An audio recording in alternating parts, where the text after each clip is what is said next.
Okay, then I got to ask you about the Fibonacci line. I'm top 5, had the Glock 2 times, not me top 3. And don't know the Fibonacci sequence, put the numbers together and some gotta make sense. Was it intentional that 5, 2, and 3 are Fibonacci numbers, but in the wrong order? What's the name? Yeah. I did it backwards. I did That's it backwards. sick. Because Okay. if you listen to my music, I flip stuff all the time. Yeah. I always say it one way and I'll say it back. Carl Lewis and Clark. Yeah, You feel me? So with the Fibonacci, I was like, somebody's going to catch this. Somebody knows. It's called it's the golden rule or something like that. I always the mess golden it up. mean. Yeah. Everyone out there, it's every intentional. single thing is intentional. I know. That's what I'm saying. I'm such a jittery person as you probably think, but the fact that you caught little stuff like that, it just means like I'm doing it right. This episode of Dissect is presented by Amazon Prime. The holidays hit fast. One moment you're planning, the next, everything's out of sync.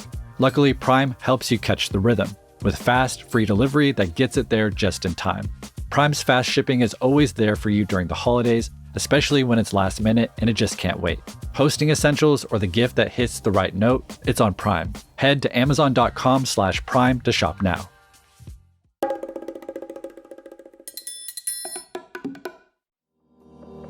Welcome everyone to a special episode of Dissect. I'm your host, Cole Cuchna. Today we're very honored to have J.I.D. in the building to dissect his brand new Grammy-nominated album, God Does Like Ugly. Jid, thanks for being on Dissect. Thanks for having me, bro. Yeah. Congratulations on the Grammy nod. How'd it feel? It was cool.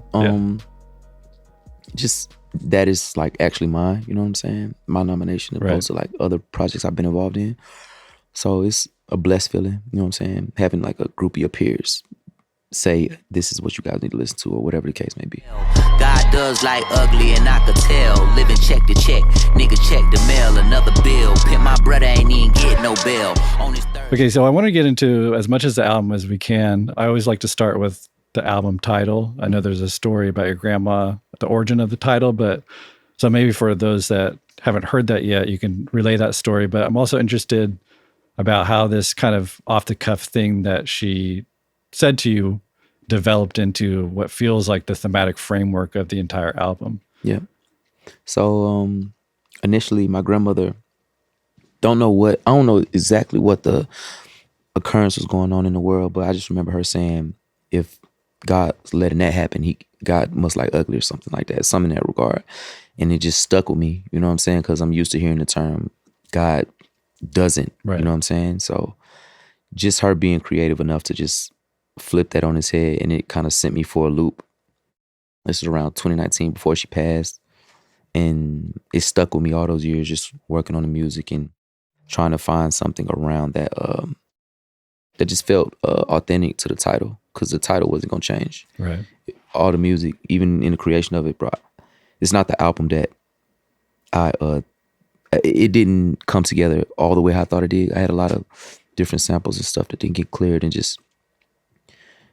but it worked out. It turned out to be like a project that I love. Like I that's the only reason I put it out, is because I like it. I wasn't basing it off opinions of anybody, for the most part, besides like my team and stuff like that. But I'm sorry. Oh, okay. You know, a show day, everybody calling like, you trying to get in the LA show. That's actually Absol too. Oh, sick. Hilarious enough.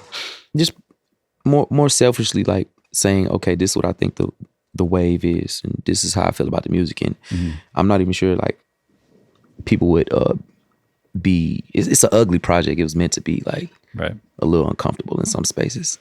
Yeah, there's a lot. I mean, just as compared to your last work and Forever Story, there's a lot. It feels more gritty, feels like more in the opening line, we'll talk about the depths of hell is the first line on the, and there's this really kind of grit to it. I'm wondering, the idea of what is ugly seems like to be one of the central questions of the album, how one defines ugly, what the world considers ugly. So I guess like, as we're talking about the album title, I mean, what does ugly mean to you in terms of this project? Yeah. In terms of this project, it's really just your own perception. It's not like being a part of the crowd. You know what I'm saying? That's kind of what it is. It's kind of individuality and however you see it. And like, it could be like a one man trash, another man's treasure type situation. Right. But in my mind, it just leans right into just like being whatever you are, even if it stands outside of the norms of whatever you may see that as. So that's kind of where like I stood with the project. Yeah, it's interesting. We'll talk about Pastor Troy's Vice Versa, but it feels like this idea of how outsiders, what outsiders call ugly, and almost taking pride in ugliness. Because maybe we can get into the first track. You literally say "You Ugly" is the title of the first track, and then we hear West Side Gun's voice is the first thing we hear on that, and he right away like redefines ugly. He's calling his girl ugly. He's calling his shoes ugly in like a positive way, fly way, right? My bitch ugly, nigga. My bitch ugly, nigga. Niggas 8,000 and they ugly, nigga. They ugly, nigga. Did Westside have a verse, or did you always just imagine him as this kind of like orator, narrator? We started off with him finding some production. I wanted him to curate the song specifically, and he did that amazingly. You know what I'm saying? Came through with the production and the words he was saying. So I really didn't need a verse, but I wasn't opposed to it because I love when he raps.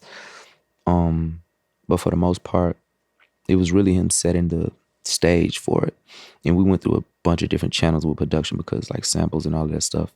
And we got to a place where there's no samples on that record specifically. And then just making it a kind of like a jump scare in the middle of the record when you have like, oh, West Side, I'm rapping, ceiling challenge, showing above my peers. And then you have this beautiful melodic breakdown, the words kind of describing the feelings that you just heard a little bit, but it's preparing you for a whole nother journey on the back half of it. Right. But still going with the same intentions and lines, just explaining my narrative and explaining how I felt. Sometimes people try to like, I don't know what people try to do, but I wasn't trying to like go too far over your head with the writing, or just kind of trying to be more direct. Just a couple of things, metaphors and all that stuff. It's going to be there, but it was more a direct approach to it. So if you listen to the project with that thought in mind, it's just like directly telling you what it is. It kind of gives you more of an easiness when you're listening to it, opposed to like Forever Story. I'm barring you up, giving you all type of similes, metaphors, different stories, and it's all polished. That was the thing about Forever Story. I wanted to make it feel polished and beautiful, bright. You know what I'm saying? You get in this story, you get clouds and fucking stars and all the rainbows and shit. Right. But on this one, I just wanted to feel like a constant dark cloud until damn near the end. Yeah, I like how that first verse goes into the gospel bridge, and you're kind of getting, it feels like you're setting up the world of the album, like where things might be headed. You're kind of, it's like the sun peeking through the clouds for a moment. Words. And then it's like, literally the words, what you just said. It's literally, tomorrow will bring sunny skies. Well, I said, talking about crying. Look, I'm dear Lord, I'm thinking about community lyrics. there's tears in my eyes. There's tears in my eyes. I know tomorrow will bring sunny skies, and I will look back and smile because it's just a moment in time. Niggas know I've been killing this shit for years. Just took a fucking ceiling challenge to show them above my peers. These tears. It's tears in my eyes. I know that tomorrow will bring sunny skies. So that kind of theme of dark and light, I feel like it runs throughout the entire project. And I love the opening line of the project where you say live from the depths of hell. So you get this dark imagery, but right away with angel wings that have yet to flail. Yeah. Which I feel like kind of spells out a lot of what the project is talking about, kind of people coming from these darker places, the potential, they're born pure, born with angel wings, just not giving the opportunities or their circumstances not allowing them to fully blossom into their potential. And I love that second line, and fans argue about record sales like they record exec themselves, just like that's just hilarious, right? Well, the rhyme schemes are fucking great, by the way. Thank you. Live from the depths of hell with angel wings that have yet to flail. And fans argue about record sales like they record execs themselves. It's like we all under a spell, and still I hope this message reaches you well. God does. Was the idea like we're focused on the wrong thing? Yeah, 100%. That's all it was. Art. It's like we sell our art, but at the same time, it's like priceless. You know what I'm saying? The places that it come from, if it's natural and it's organic and beautiful, like if the art makes you feel something, I don't think the consumption or the people if it's a majority thing, like I don't think that's herd mentality. You know what I'm saying? And I feel like we've been like kind of plagued by that in today's age and stuff like that. So I just wanted to speak to that, but not like diss fans, like, you know what I'm saying? Not diss them, but also it's like we kind of missing the ball a little bit on what this music could be, or the medicine it provides, you know what I'm saying, to some people. And it's medicine to me. So I don't think just the price on it, the numbers and stuff is cool. It's nice when you got the accolades. I want the biggest accolades in the world. Yeah. You know what I'm saying? Not saying I don't. I care about, I'm not a numbers guy, but of course, if you about to have a number one on Billboard, or you're going to lean into it, and there's nothing wrong with that. But it can't be the bottom line. Yeah. You know what I'm saying? It can't be the talking point of if Mick Jenkins had one of the best projects of the year. I think, you know what I'm saying? I think stuff like that is outside of that kind of devalues what we do a little bit. Yeah. Because like I said, like one of my favorite projects this year, I'm not sure how many people heard it, but the Mick Jenkins album is something I just been living with and just loving it, because he's just one of those type of artists that pull that out of you. And it wasn't even like the happiest feelings. It was kind of like made you feel a little bit aggressive, but to that point, yeah. Yeah. Okay. So, so in the opening verse as well, you introduce your older brother, who feels like a recurring character in the album. Yeah. I guess for those not familiar with this story, maybe convey that if you're comfortable with that, and also like why, because he comes up on this song, comes up on Glory. So I guess how like why did you want to use your brother's story? Is there any kind of thematic symbolism that you thought his story could represent? Another bill, pimp, my brother ain't even get no bill. On his third strike, and if he served life, them crackers probably like that serves you right. Shit too real, just gave me chill. The devil's out. Through my life, I'm the youngest of 7, but I'm detached by a bunch of years. I feel like my brother's almost 50, but he's been in jail like my whole life. You know what I'm saying? In and out. And before this project was another time he went back to jail. So I'm dealing with that and writing an album. He's heavy on my mind. And that was just kind of like the anger and the exhaustion and stress like my family been dealing with. Because once you got like a family member in jail, it's kind of like all of y'all in there. Yeah. Especially like my mother. So, and that's her. I have a blended family, so that's her son with her ex-husband. And I just see the stress and everything she go through dealing with that. And it makes me expressive of it.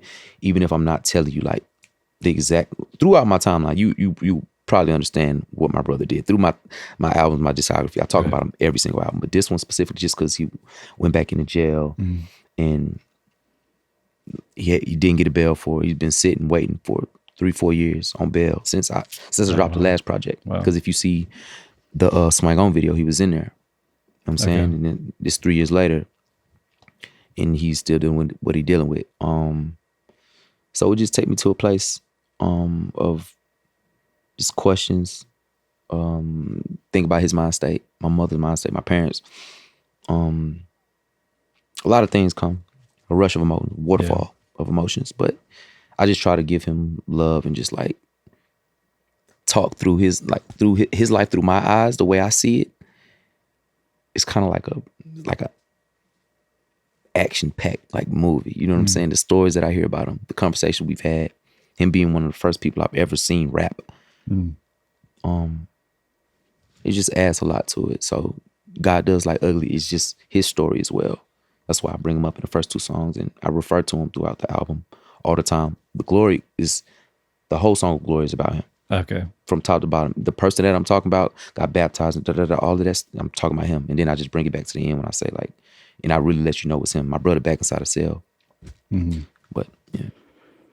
Yeah, I mean, it's powerful as a listener, because it's like, with family members, it's like you're able to see more than their mistakes. Like sometimes when you're looking just from a distance at someone and you just see mistakes they made, but Yeah. you know, with family, it's like you see them far beyond those mistakes.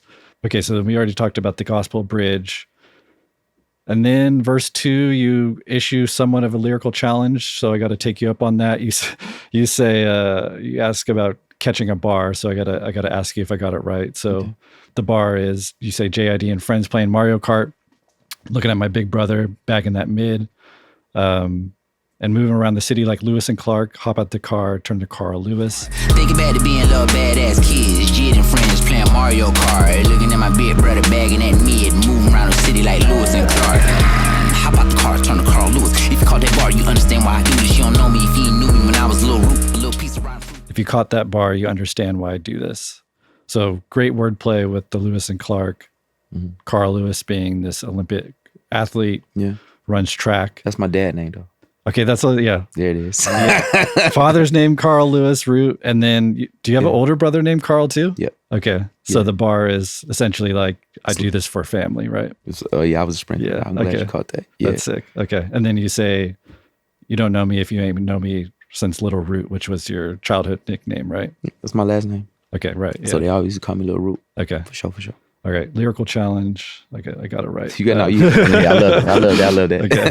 Okay. Okay, then I got to ask you about the Fibonacci line. I'm sticking to it, can't nobody stop me. I'm top 5, pop the Glock 2 times, not be top 3. And I don't know the Fibonacci sequence, put the numbers together and some gotta make sense. Put some dents in this bitch, make a You say I'm top 5, pop the clock 2 times, might be top 3, and I don't know the Fibonacci sequence, put the numbers together and something's got to make sense. So was it intentional that 5, 2, and 3 are Fibonacci numbers, Yes. but in the wrong the golden, order? What's the name? Yeah. I did it backwards. That's sick. Because Okay. if you listen to my music, I flip stuff all the Yeah, time. yeah. I always say it one way and I'll say it back. Carl Lewis and Clark. Yeah, You feel me? Yeah, So with the Fibonacci, I was like, somebody's going to catch this. Somebody knows. It's called it's the golden rule or something like that. I always the mess it golden up. mean. Yeah. Yeah. No, that's sick. Okay, cool. Good call. It's intentional. Everyone out there, it's Every intentional. single thing is intentional. I know. That's what I'm saying. I'm but- such a jittery person as you probably think, but the fact that you caught little stuff like that, it just means like I'm doing it right. Yeah. There's some of us that are really paying attention. I love that kind of shit. It's my favorite stuff. Thank you. Okay, so then let's get into Glory. One of my favorite songs on the entire project. Early in the morning, got the sun in my eyes, giving glory to God, I'm alert and alive. I ain't even sleep, I've been working, I'm tired. But it's not gonna deter my assignment at the Lord. Sample is great. I know there's a pretty interesting, compelling story around the production. I don't know if you want to share that. Yeah. Just essentially when I got the production, we started going through the clearing process after I had the song done, and it was a very obscure sample from a choir from Memphis, Tennessee, and they denied it initially. I had cussing words and stuff, and I understand why they denied the sample at first. But just being the type of person I am, growing up the way I am, I wanted to go a little bit further, you know what I'm saying, to try and get clear and show the people that like the type of man I am. So I asked, can we speak? I got my mother on the phone because she's just like the most beautiful Southern lady. Like she could, she's swag. Like she know how to speak and she knows how to carry herself. And it's a beautiful Southern lady, church, God-fearing lady. And that's what she instilled in me. So I just wanted the person on the other end of it to understand that sentiment. And the person who cleared it was very close with the sample because her father arranged the original choir. However they sang that, they arranged that. And she's very close to it. So got on the phone, kind of gave her the idea of the type of people we are, spoke about my faith, spoke to my mother, said I'll make the changes, whatever needs to be. And we did it and they cleared it. But before they cleared it, they said, we want to speak to you guys one more time. I'm like, cool.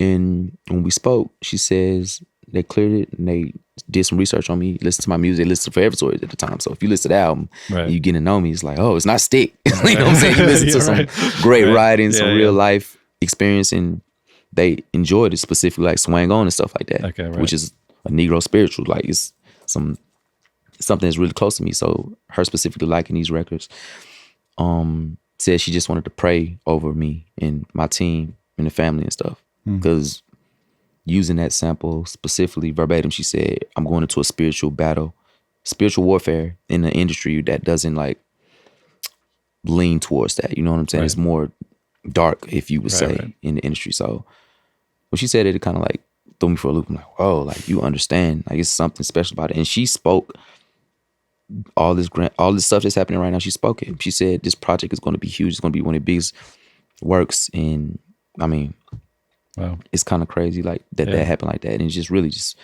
based in faith. And we got together, and you know, more than 2 or 3 people gathered. That's church. That's what they say in the Bible or whatever. That's like powerful right there. So Are they saying? I can't make out what they're saying. Do you know what they're saying in the sample? no, sir. Yeah. Okay. No, I sir. was trying to listen hard. I was trying to. Yeah, I couldn't make it out. But it's a feeling there.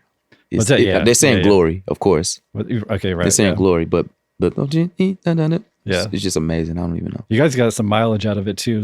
The way the production tweaks with like the beat switch, and it like Yes, goes yes. deeper, and like it's so sick. It's like 3 levels to it. Yeah. It starts off how it starts. The second level, you get a little bit darker. And by the time you're at the end of the song, it's just giving you the pure intention, the grit, the fight through it. You know what I'm saying? Right. Odds against me, I'm against the odds. Trying to get even, see the evil in my eyes. Vengeance is the Lord, so I leave it up to God. But if he don't move forward, I'ma get me mine. As you cleaning out your closet. Interesting. The Zoom call. I was wondering the context around that Zoom call. It feels a little like not random, but like it's just like it comes out of nowhere, but then it like cues up the beat switch. It's like a cool contrast. But I was wondering like just the purpose of that Zoom call as a skit.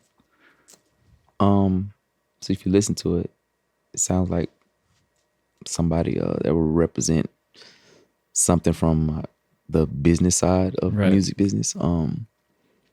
And that was kind of funny to me because it represents being kind of dark. Like we're about to get fucked. Like, you know what I'm saying? Right. That money hungry. Yeah. Okay, that was okay. Yeah, we can hear you now. Go ahead, Victoria. Hey guys, hey Jen. Just getting back from a meeting. The numbers are looking great, and we're about to get. Look, odds against me, I'm against The numbers and all of that Right, stuff. yeah, I just yeah. thought it was a funny thing Yeah. leading into the last verse because it's giving you it's positive, but at the same time, if you know like the industry and how things go and stuff, it could be like, oh, this could be a horrible thing. All the money's coming, so it means like more money, more problems type Right, shit. right. I was thinking about it in that realm. Okay. Okay. And like I said, I wasn't trying to be too metaphorical and on this album. I'm Right. literally, if you listen to the words, you understand what I'm getting. I'm not trying to like beat you over the head. Right, Be right, just right. like I'm from the South, so even the way I speak, it has to be direct. You know what I'm saying? Because of the dialogue and the way we use words and stuff like that. You might understand it if I tried to go like over the top. So Yeah. Yeah. The final verse has one of my favorite lines on the project where you say, open up the Bible and read a chapter. I'm trying to free the shackles, my brother back inside a cell. So I just said a prayer. In the Garden of Eden, say he couldn't help but eat the apple. matter whatever, so meet the pastor. Open the Bible up and read a chapter. I'm trying to free the shackles. My brother back inside a cell, so I just said a prayer in the Garden of Eden. Say he couldn't help but eat the apple. Even after all. Contextualizing your brother's story, but then tying it to the story of humanity, like was really powerful. I don't know break down some of the intention behind that one. So, you know, Adam and Eve, the temptation, Right. essentially.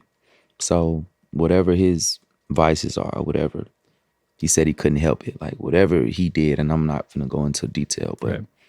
it was like he couldn't change that. You know what I'm saying? It's just innately who he is as a human. Like, I don't know if you take that as bad or good, but I just wrote it to speak truth opposed to like however anybody would feel. But I just know the type of man he is, and he like is no BS. You know what I'm saying? So when I spoke to him about whatever occurred, you know what I'm saying, his sentiment was like, bro, I couldn't even, and it wasn't nothing like too like crazy, but he was like, bro, that had to go. I had to run that. You know what I'm saying? I had to do what I had to do. And that's literally me bringing that Bible and actual real life and kind of bring them in so everybody could get where I was going with it. And like I said, it's just very simple, but I just think it's a swagger way to bring them like both together Right. with the writing and stuff. Yeah. Because I try to unlearn and relearn like different writing techniques. You know what I'm saying? I don't want to just be the same type of rapper that you say a bar and it's like, oh, this is like, you know what I'm saying? When they use like as the middle, I hate that. Yeah, you know what I'm yeah. saying? And I try to like steer away from that. That's why that line, or I don't even know what you would consider that. You know what I'm saying? The writing Right. style of that. Right. But that's why it came off like that. I just think it's just like good writing. Yeah. Yeah. Okay, so we get the pastor interspersed throughout Glory. Yeah. Which I read was Christo's dad, right? Yeah, this is Which father. Christo is your producer, longtime producer. He's on all your albums. Sure. That's kind of wild. Yeah, right. Yeah. He's a PK. Yeah. Which is cool. And I also think it's cool because last time my dad was like on the Forever Story, he was all over it. Right. You know what I'm saying? This time his father's all over this project. So I think it's cool to just being able to add ancestors and legacy part of the stuff that we're doing. Yeah. Glory ends with the pastor kind of saying like the work that God does on us. And then we transition into work.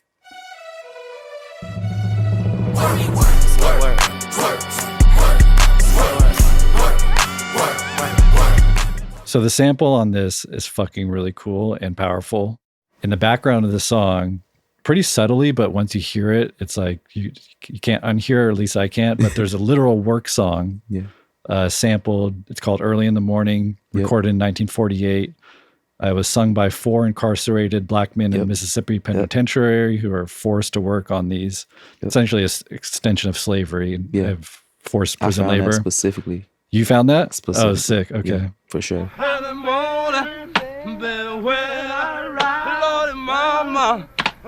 Guess I really am the pick of the litter. I'm sipping liquor like a leader. Bigger, you need a leader. I can come and deliver the victory. Well, tell me the story of that. It just ties back into everything that I be speaking about. Okay, did you have the concept work first and then found the sample, or did the sample kind of inspire? I had the concept. I did it all together. When I was writing the verse, I had the production. Well, we did the production in the studio, and I feel like I went on YouTube or something and just start looking up, because I used the prison songs specifically. Those guys, I've used that before. It could have been on Radar. I'm not 100% sure, but something could have been on Radar from them. But I used that because I knew like, oh, this makes sense. This is like closer to like my roots or what I be talking about. It's like the slavery stuff, the prison, you know what I'm saying, school to pipeline thing, that whole little world right there. And yeah, I just thought the essence, even if you didn't hear it all the way, you could kind of feel it, you know what I'm saying? And that's what I was trying to go with. No, it's beautiful. And I also like how it ties into at least in my perception, ties into the theme of the album, because you have these men in this really ugly situation creating beauty, creating these songs. You can literally hear their axes on that create the rhythm of the song, so you're blending work with this beauty. Just really cool detail. Okay, I got to ask you about the opening line of this song. You couldn't even stop my drive if it was 1955 and I'm on 85 doing 95 in a 1952 Dodge. I done seen so much with 2 eyes on me. So you say you couldn't even stop my drive if it were 1955 and I'm on 85 doing 95 in a 1952 Dodge. Okay, so you said you're pretty direct on this album, but this seems like it's kind of coded with some stuff. Yeah. Okay, so can I give you my breakdown? You can tell me if it's right or wrong. Gotcha. Okay. So couldn't stop my drive. Obviously your ambition. You're referencing a literal car drive in this metaphor. Yeah. I also read that this was inspired by your football coach. So I was wondering if there was like a football drive play on. His thing was just, let's go to work. Like that was his whole little phrase. Okay. So 1955 was the year of the Montgomery boycotts. Yep. Tying in this idea of stop my drive. They refused to ride the buses. Yep. The 85 is the interstate that connects Atlanta to Montgomery. So connecting your hometown. Around the same time too. Right. Yeah, exactly. So the 85 was built in 1958. So 3 years after the boycotts. Yeah. 52 Dodge, 95 miles an hour. Interesting. I don't know if this might just be like crazy reaching, but the fastest Dodge from 1952 only goes like 85 or 85? 90. Yeah, 85, 90. Yeah. Okay, so it sounds like this was intentional. So essentially the play is like, even if the buses were down, highway wasn't built yet because you're citing a year before it was built. Yeah. Car couldn't go that fast. You still can't stop my drive. 100%. Okay. For sure, you say you weren't being lyrical. That's like so sick. Yeah. No, it's. I feel like its intention is just doing your history and stuff like that. Right. You know what I'm saying? I didn't know all of it. I knew when boycotts and all of that stuff was, but I didn't know when 85 was built. So I had to actually look that up. Okay. And then be intentional about that. Okay, so we'll break down like, so where does the initial idea come from? Is it just that opening line, or like, so how do you get into this, doing the research? Like, how does that generate? It started with the first line, and I decided I wanted to go with a number scheme, and it's not really that crazy because this is why I say it's not that complex, because I use 5s at the end of everything. And I hate when rappers do that sometimes, when you rhyme a word with a word you already said before, but Right. I'm like, this is numbers, suck my dick.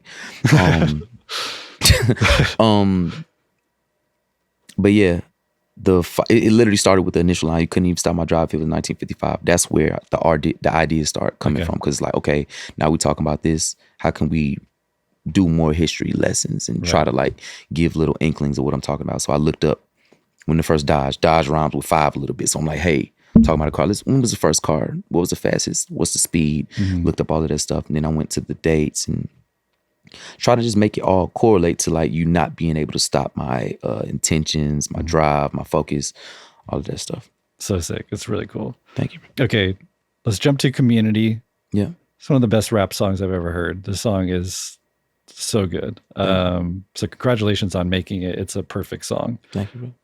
I'm confused by the intro. I'm wondering if you could help me understand. So you go into like all these kind of natural elements. The rain couldn't understand it. The pain made them understand shit. The sun tried to understand. The gun made me understand. The wind tried whispering the warning. Really beautiful line. It kind of culminates this line: all the forces like a portal to a vortex connected to the stars, just projecting where we part at. And then you do this a bunch on this album, where you take a reference to childhood or like a reference to, I don't know, something like sweet, and then it flips. And in this case, you flip it to like this scene where I think you're talking about guns, pull up where you park at, aim a little dark where you bark at. Yeah. So can you break down that intro a little bit for me? This episode is brought to you by Amazon Prime. The holidays move fast, so stay in sync with Prime's fast, free delivery. Admittedly, I sometimes wait to the last minute to buy my gifts, and I've been saved by Prime more than a few times. That's because Prime's fast shipping is always there for you during the holidays, especially when it's last minute and can't wait. Need that final gift or holiday essential in a flash? It's on Prime. Head to amazon.com/prime to shop now.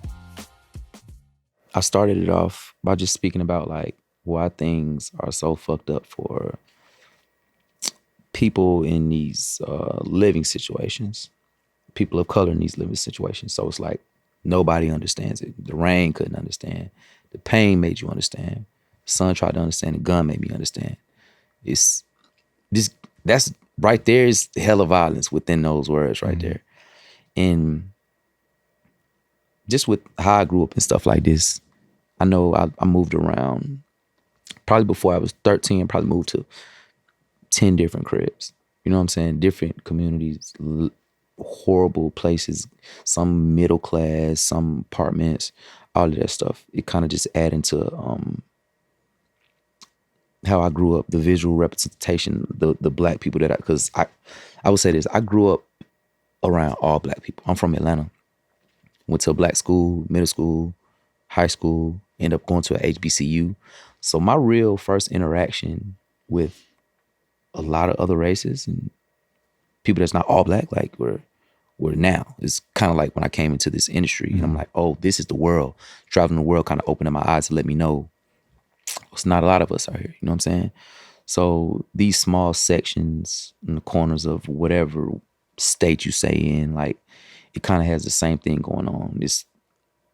It's hoods everywhere. It's an MLK, like, and it's gonna be a hood. Like those are two things you can guarantee. So with the words and stuff, I was just really trying to explain in a not even a roundabout type of way, because you could understand what I'm saying. The rain couldn't understand. These are very simple terms and stuff like that. And oh no, I lost the question. I started rambling a little bit. My bad. Well, that's all good. Yeah, just I just read that. It's just a beautiful way to frame it, I think. Yeah. And then you go into the apartments. That becomes kind of the main symbol of the song. Yeah. Is that just got to go back into what you're just saying? Yeah. Just really trying to unpack and give like the instruction that I was told, and give a it's a true perspective on how I feel about these low income housing neighborhoods and just the places people were placed in without even having to without an option. You know what I'm saying? No choice. I'll put a bullet in Bob the fucking builder before they try and kick us out the building. What about the children? When I check a news channel, I get a similar feeling, but still, we gon' make it to heaven, high water or hell, but don't take the high. Gotta ask you about the Bob the Builder line, which seems to be a crowd favorite. Crazy. Did you know, like when you write a line like that, do you know like, okay, that's gonna be like No. I didn't even think of it as a big deal. I was just like, Bob the Builder represents someone who like come knock down these buildings or a gentrifier, something like that. That's why I mean, like usually when a rapper or artist thinks they got a bar and they stab it on the head, they probably drop the beat or some shit like that. You know what I'm saying? Like, yeah. I just kept going because it wasn't even about. It was actually about the next line. The next line matters more. Yeah. You know what I'm saying? Yeah. What about the children? Yeah. When I check a news channel, now I'm talking about Palestine and Gaza and all of these things. When I check a news channel, I get a similar feeling, but still, we're gonna make it to heaven, high water, hell. Ooh, gave me chills a little bit. But all of this stuff that's going on around the world and the kids that are dying, the adults, I mean, we gonna die. But when it's the kids, that's when I'm fucked up about it. So when I said, what about the children? And it's, you know what I'm saying? We talking about Bob the Builder and what about the children? I think that's just like super cool. Yeah. Because kids watch Bob the Builder and then we talking about true pain and people dying and lives being lost and just a lot of different, you know. Yeah. Okay, so I got to ask you about the clips feature. It's a really cool, like, generational baton pass that you set up at the end of the verse. It was after then I took my talents right up to Virginia. Heard they said that she for love, her shit was good, her shit was gritty. I could tell you what it was, but let bro tell you what I'm missing. Pay attention. What's missing in my hood, I identified, then I brought white to my hood. Did you write your way into the wanting clips to be on the song, or did you know they were going to be on the song and you wrote to pass off like that? Does that make sense? I get what you're saying. I wrote it to pass off and to push a verse like that. Okay. Because the connection between us, I mean. But you knew they were going to be on the song? Yeah, for sure. I had pushed this at first. Okay. But I pushed everything back because I was like, yo, I need Malice. There's no way I can, you know what I'm saying? Even because he stepped back into the light or stepped back into rapping again. It's like, nah, I would love to do this with them because I went to school in Virginia. Like I said on the record and being up there, I heard everything about them. I feel like I met some of their childhood friends. I met people that went to school with them. Like, oh, I used to go to school at night. You know what I'm saying? So it was always a through line of like a connection. And it was just perfect. You know what I'm saying? It lined up perfect. So when you get that Malice verse back, that Malice verse, I think, is a perfect 16. It's a perfect verse. Like, what's the reaction when he delivers you something that good? Where your bark at? My ghetto's not your culture. Niggas really die here. So hard to say goodbye. Is the only lullaby here. Kilos turning boys to men. Gotta pick a side here. Some with Jesus Shuttlesworth. Some of us were Nasir's as time goes by. I loved it. You know what I'm saying? It's very simple. When you hear stuff like, I seen him speaking about me in an interview, saying like, they say I feel like I'm one of the rappers that came from an era where you had to rap. I said my verse first, so I didn't know what was coming. I just know I'm gonna put my best foot forward. I didn't know Bob the Builder, like you know what I'm saying. I thought it was pretty funny. Yeah, but hearing somebody that you look up to, respect, you know what I'm saying, both of them do their thing, and then they men of standards. You know what I'm saying. I love shit like that. You know what I'm saying? That's what I do this shit for, is to be able to have these conversations, for you to say this is one of the best hip hop songs you heard. I don't know if you said it this year or ever. Yeah, that's genuinely. Like, that's a beautiful thing right there. You know what I'm saying? Because I do it because I like it. I don't do it because like, oh, all the homies in the studio like this shit. It's like, no, I really think this is a good composition.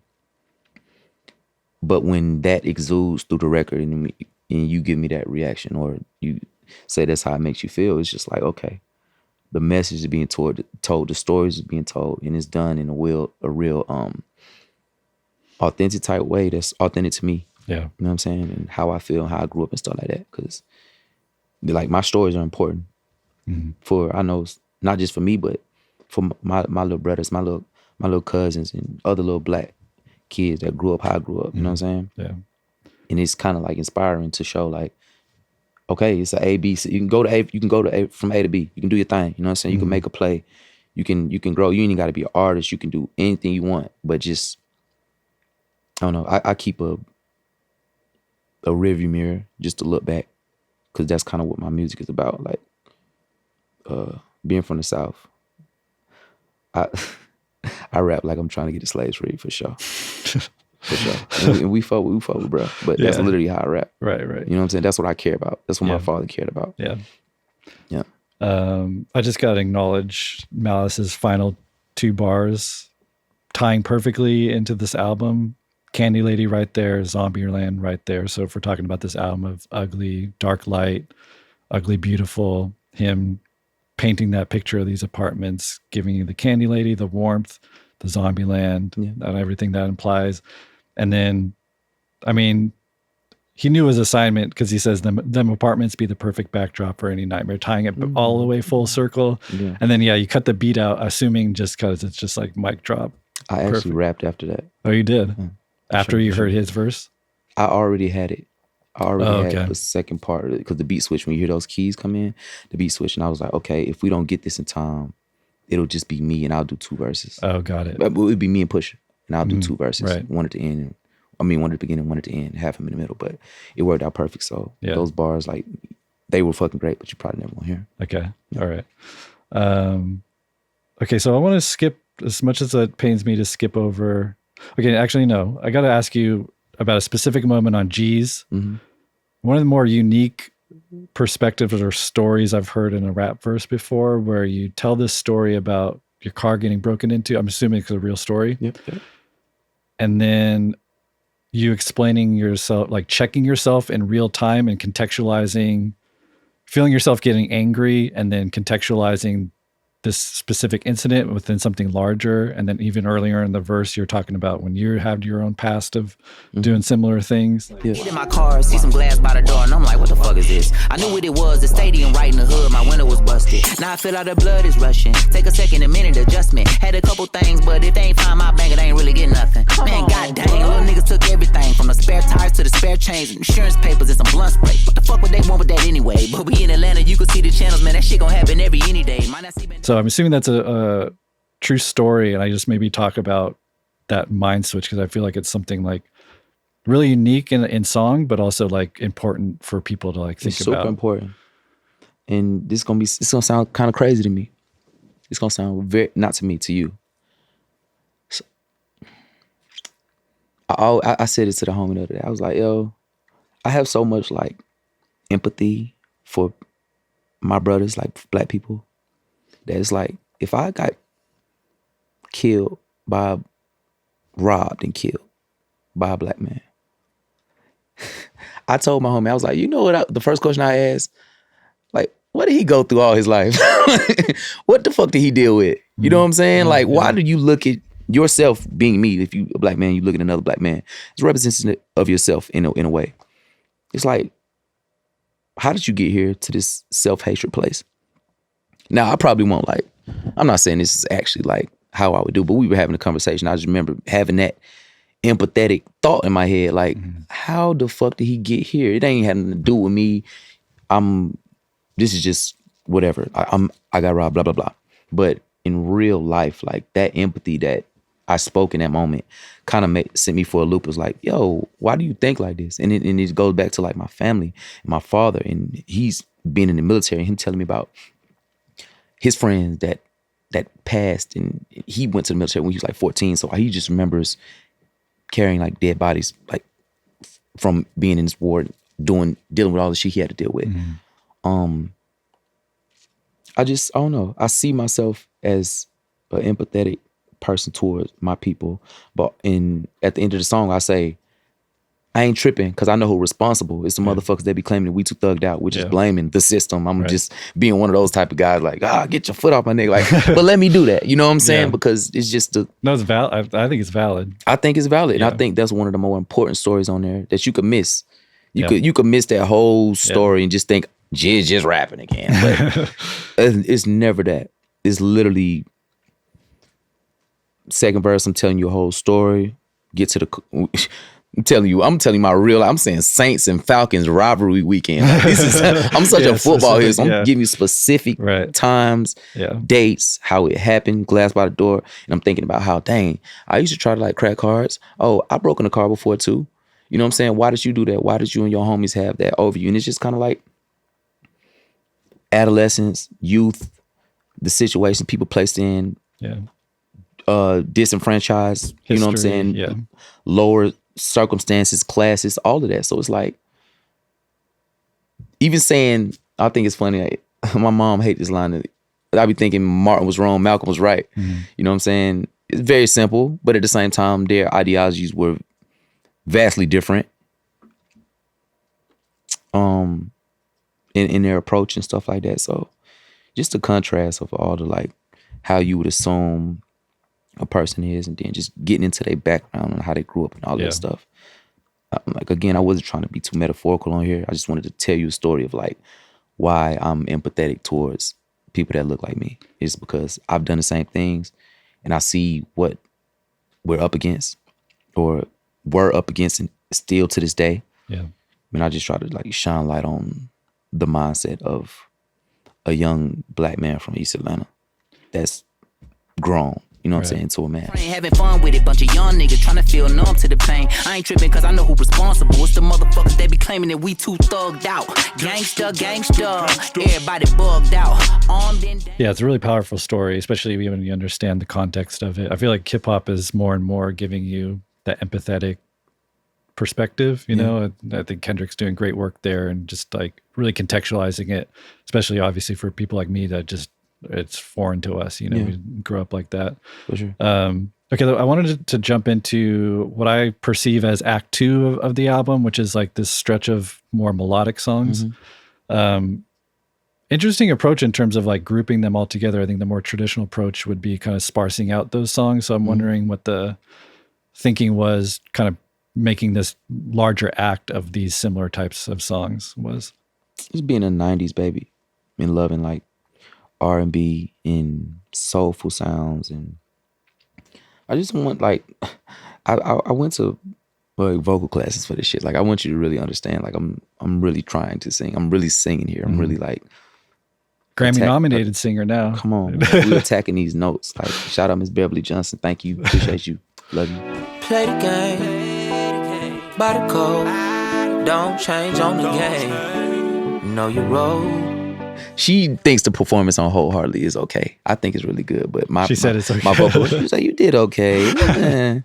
She an older lady. She's like 80 something, dog. Like she don't care. She just go give it to me how it is because she probably heard fucking Ella Fitzgerald sing back in the day or some shit like. Right. So, with that being said, it had to be like that. It just had to be, even if you feel like you lost your vibe and you want more rap, I'm going to rap forever, bro. But you're going to get these melodic songs. Right. You're going to get these songs with me and Jesse Reyes, me and Mariba, me and Don Toliver, Wholeheartedly, me, Ty Dolla $ign and Black. Like, you're going to live in that. And if it's just not for you, then I might not even be the artist for you. Like, but my fans appreciated that. And I appreciated it. And that's more important because I do stuff when I like it. It's not about like, it can't be based off anybody else's visual. You know what I'm saying? It can't be from their viewpoint. Or it's just not authentic to me. So I did that intentionally. I wanted those to be in that pocket. I wanted the mood to switch. I wanted to flip the mood on his head. Because I could have did a whole album just full of like communities. Right. You know what I'm saying? I could have did more G's and stuff like that. But it didn't feel the time or the place for it. It felt like me doing this selfish moment of like, okay, I really love these. I love this. Who the fuck is this moment on what we own? You know what I'm saying? I love that because fucking Don Toliver was like our Sam Cooke. He's like Sam Cooke to me. I said that to him before. And I love the confusion. I love how dark it is. It's vibey. Just listen to it at 3 o'clock in the morning and tell me that's not like one of the greatest songs you ever heard. You know what I'm saying? 3 o'clock in the morning coming from a long day, or you can leave the club, any situation like that is one of like my favorite moments on the album, along with the melodic section in itself. I just wanna make it right. Knee deep down in that pain, call a holiday to the same. Sipping a whole pint of that drink, smoking a whole ounce of that dank. How you get over there, that tank? feel like Cody Blue is like one of the bigger songs off of Forever Story. Does that, which is all melody, is that seeing the success and the kind of fans taking a liking to that song give you more confidence to do like this stretch, or you're going to do it anyways? I'm going to do it anyway. Yeah, okay. I'm going to do it anyway. But I would say that Wholeheartedly was the oldest song on this project. It was made in 2018. Oh, interesting. Okay. 2018. Should just say for the listeners that it was the one that was nominated for best melodic rap song at the Grammys. So. Oh yeah. No, definitely best melodic, and it's crazy because it's the oldest one on the project. Yeah. One of the first songs that brought me into like, oh snap, I'm working with Ty Dolla $igns. I'm in the industry. Like, it was one of those moments. So for that to carry over to getting a Grammy nom with me and my brother Black, like me and Black been doing this. We used to sleep on each other's couches and like we damn near came up together. That and then Ty Dolla $ign, one of the first artists that I always like bought their album. You know what I'm saying? Right. The Free TC album was my shit. It's like full circle. Yeah, it's really cool. It's all super full circle. And my career has been like that the whole time. From the people that I love to the people I've been able to work with. And I don't know, you just can't beat it.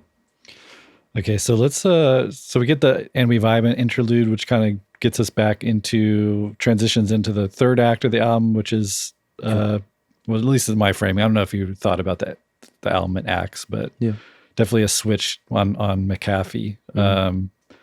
McAfee, sorry.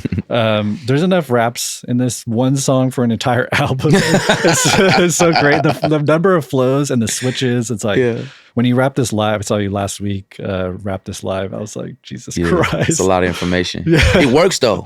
It works because the crowd is right there with me. I give them little moments to say that shit. Like, well, there's a stretch of songs where you rap this. I can't remember exactly the set list, or a bunch of songs like this back to back. I was like, you must be doing cardio like every day or something. Jesus Christ. For sure. But there's a lot of, I feel like we're getting a lot of stories on the last half of the album. Little dog with a bite in the bark, a nice heart niggas abuse and turn to dark. A night hawk looking for food and look at the booty. Nice off, maybe the bougie bitch look good with the lights off. He bust real dope moves, 1 dope boy, 2 loose screw, 3 bad black little niggas said fuck school, fuck them, fuck you, fuck dudes up. Tough dudes get touched too, ash to ash and dust to dust. You best to bust a rusty, trusty, dusty if you rush it. On McAfee being, I'm not sure exactly who they're about, but it feels like you're talking to maybe a younger generation, because you open with Little Dog with a bite and a bark, a nice heart. I'm talking about the person on the song. Oh, Baby Kia? Oh, really? Okay, I was wondering if he was symbolic, but it's literally him? It's not literally him, but it's very symbolic of like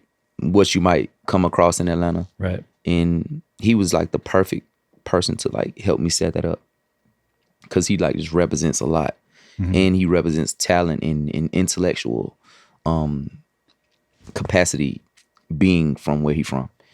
He's like 18, 19 or something? 18, 19, something like that.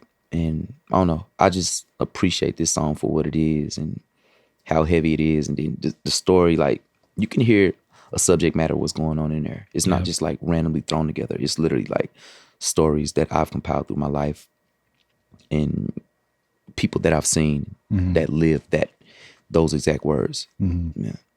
Yeah. Who's on the outro? There's a guy kind of giving you props, and you're like, oh, you talking about at the end? At the very end of the song. Oh, that's like, because you talk about someone right before that, a bloodhound. I think he's a blood now. I don't even try to show him a different route. You've been thugging it since young. Yeah. Is that the guy you're talking about? That's not him at the end. Okay, that's not him at the end. But that's my homie Dion, bro. I remember, like, I'm talking about park ball and stuff like that, and I just remember. He was the worst little human, bro. We was like 7, 8 years old. I'm like, bro, why are you doing these things? Why are you cussing so much? Why are you talking to this grown man like that? And we just playing park ball. And I was like, oh, this is what you mean by bad apple, mom. Like, this is who you don't want me to hang out. And I kind of got that early.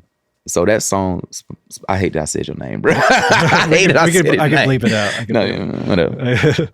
But yeah. It's just real occurrences and just life that I seen in Atlanta. Like, just trying to paint ugly, beautiful scenes and just get the energy, you know what I'm saying? And feel that. The bloodhound, I think that nigga a blood now. He bang guns and take crumbs, he bugged out. Don't even try to show him another route. He been thugging it since a youngin'. You know that we seen it coming since park ball days. I done Wade Walker, the shot was popping off daily. Getting mad, fighting niggas, walking off crazy. you do feel like you get a portrait of one aspect of Atlanta throughout this project. Yeah, you know, painting sure. these stories and not the happiest side of it. It's right. not like the funnest. It's not the club going scene. Right. It's kind of like the dark underworld that you probably wouldn't even like want to get into. Right. Okay. Of Blue and K Word, I feel like is where we start to get some of the resolution, and there's like little more hopeful themes interspersed with the ugliness. The Mariba intro might be my favorite part of the entire album. It's so beautiful. Believe in miracles. There's a reason for how the scene unfolds. Don't stop wishing. Yeah, it's insane. It's so good. What do you? So when you're working with collaborators like that, how much direction are you giving her specifically? Like, do you tell them like, here's the theme of the song, or is 100%? Okay. That's what I did for this one specifically. Usually I wouldn't have to do that, but I just needed a certain tone that she brought, and I wanted it to be simple but like heavy, and she played it and sang it. She played the piano. She played the guitar. Yeah. She played the guitar on it, and then I helped her with like some backgrounds. I just sang a little bit in the back, but I was like, I just wanted it to be your moment because I'm about to just rap my life away and get to it's more of a resolution type song. Definitely. Yeah, it's kind of, I mean, Of Blue itself is kind of its own little epic. It's like a subtle epic because there's like 3 or 4 parts to the song. It's like a short film within them. Yeah. It's really cool.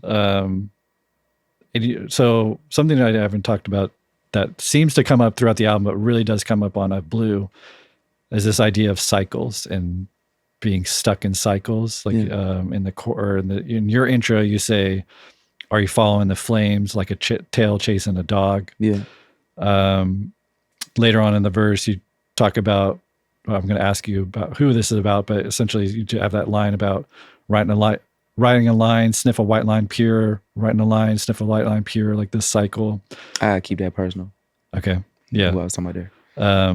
But thematically, the song seems to be framed by Pastor Troy's Vice Versa, because you quote, there's a refrain in the song, "What if heaven was hell and vice versa, a verse of vices." Yeah. I'm assuming that's a callback to Pastor Troy's song. 100%. What if heaven was hell and vice versa? If I told you go to hell, would you tell I cursed you? Heaven was hell and vice versa. A verse of vices, writing in cursive. The grind of an author defining purpose. Talking to itself, walking in circles. In a secluded cabin somewhere cold, no phone service. So unsober. And this whole song is a callback because the first verse you hear during the hook is, "We got to find a place." You know what I'm saying? And then I start going on with that. But at the end of the song, literally the last words I say, "I think I found it." You know what I'm saying? I think I found a place. And that place is love, essentially. Fuck it, I go where the love is. I think that's the place. That all, like, that is the opening to the ending. You know what I'm saying? And it's all full circle. But also having him on, like, the next song, too, is, like, super player. Because I did the same thing on Forever Story with Yasin. We had surround sound, sampled Miss Fat Booty, and then we actually had them on Stars. Yeah. And I try to like show love to my OGs and everybody that's like inspired me. And I've been able to contact and get their same reciprocated love, which is super great for me. It's just super great just being in a position where people that you were inspired by kind of have the same thing with you. But with that, the Pastor Troy moment was another part that was just like full reflective of like kind of how I grew up. And that song specifically is just like chiseling away, like chipping away at the ice, trying to figure out like, what is this shit all about? Like, we got to find a place and just not running in circles. You know what I'm saying? Just interested in what your perception or interpretation of that concept of what if heaven was hell and vice versa. Because you end up, in my interpretation, you end up rejecting it later in the song because you say, "Fuck if heaven was hell, never rebel from the side of God." So I guess what was your interpretation of Pastor Troy's Vice Versa thematically, and why did you want to use it as kind of the thematic framework of this song? On the opposite, right? Yeah. Because just, I love that song, Vice Versa. One of the most darkest, it's just dark ass song for real. Even to the point where he reversed and cut out some of like the verse on that part. Yeah, I know. Yeah. What you And I know what he said on that the shit Mother too. Mary stuff. Yeah. It's Which crazy. Concubine shit. He went crazy. Yeah. But I was just trying to go from the other side. Like, what, you know what I'm saying? I said the same things, but I'm speaking more towards like, no, it's only heaven. Like, you know what I'm saying? If that's what you're looking for, if you're looking for love and stuff, it's only heaven. Like, I wasn't really leaning into like the hell side of it because we already got this God that's like ugly. I'm talking about all of that type of stuff. So with this song, it's more like, it's more of a resolve in it. And it's speaking on respect to like honoring God. Saying. Telekinesis, telling God what I need. I fall on my knees, just stand on my feet. I'm back on the road to sin and repent and repeat, to sin and repent and repeat, to sin and repent. I gotta see it through until it's finished. We all got a sentence, we up against blank period with a parentheses. I've been searching for something with substance. I'm clearly coming up with nothing, but fuck it, I go where the love is. I think that's the place. Yeah, so it's interesting because you already talked about it, but the song eventually it's really cool how you set up with the sinner, repent and repeat, the sinner, repent and repeat. I got to finish it through until it's finished. We all got a sentence we up against, blank period. That whole wordplay is really cool. But then, you land on, I'll go where the love is. I think that's the place I might have found it, which feels like, for me at least, that would have been a natural transition into For Keeps. But we get K-Word, which is definitely more, gets back to the darker, it's almost like the seduction of K-Word being karma. And you're kind of personifying karma and talking about a relationship with karma. So I'm curious, for me, K-Word is, you've been talking about cycles. Karma to me is like the ultimate cycle, not only in this lifetime, but if you research what karma in terms of reincarnation, it's like you'll actually be reborn until you get a life cycle right. So I'm curious, one, like, why did you want to kind of land the album with K-Word conceptually? And like what was the idea of personifying karma and how it fits into the larger theme of the album? She come around, everybody calling her bitch, and she don't give a fuck. She like that shit. And when she pull up, everybody better dip. Goodbye like a long night kiss.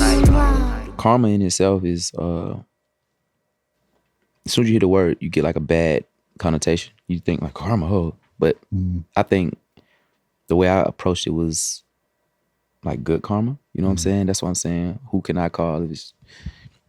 Who can I call and all this stuff? Karma got you good. Karma got you beat.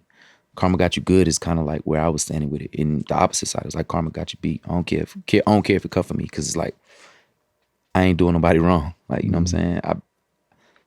I would say I've been a good man all my life. You know what I'm saying? And of course, I'm not perfect. Right. Whatever. But my karma has like not proved to be, or maybe not to this point, but it hasn't proved to be like evil dwelling in. It could be like, I don't know if it's on the way. It could be sins of the fathers. That's, how that stuff comes. But specifically when I was speaking to Carmen on this one, it was personifying it. Again, doubling down on, I don't fuck with the demon shit. You know what I'm saying? Say on Demon's Time, I think you sound foolish. Like all of that dark shit, I was kind of like throwing that under the bus and just trying to like show a brighter side to it. Because even at the end of the verse, I say, and if I end this cycle here tonight, because I saw the light. You know what I'm saying? That's the brightness to it. And then you got Jessie coming in and whatever the fuck she said. I always ask her like, what was you saying? It was simple though. It was just saying, she's. I have the translation. Okay, perfect. So it just said, be careful with revenge. You don't have to go and collect from everyone and their mother. God takes care of it. Have faith that God takes care of it. Yeah. Which to me, like, for me, For Keeps feels like more like an epilogue. Like the conclusion of the album feels like what you say.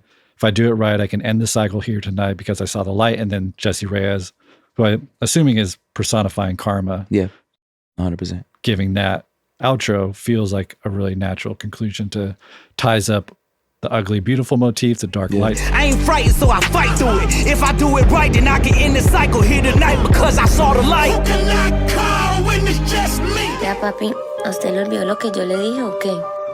¿Ah? Entre cielo y tierra no hay nada oculto.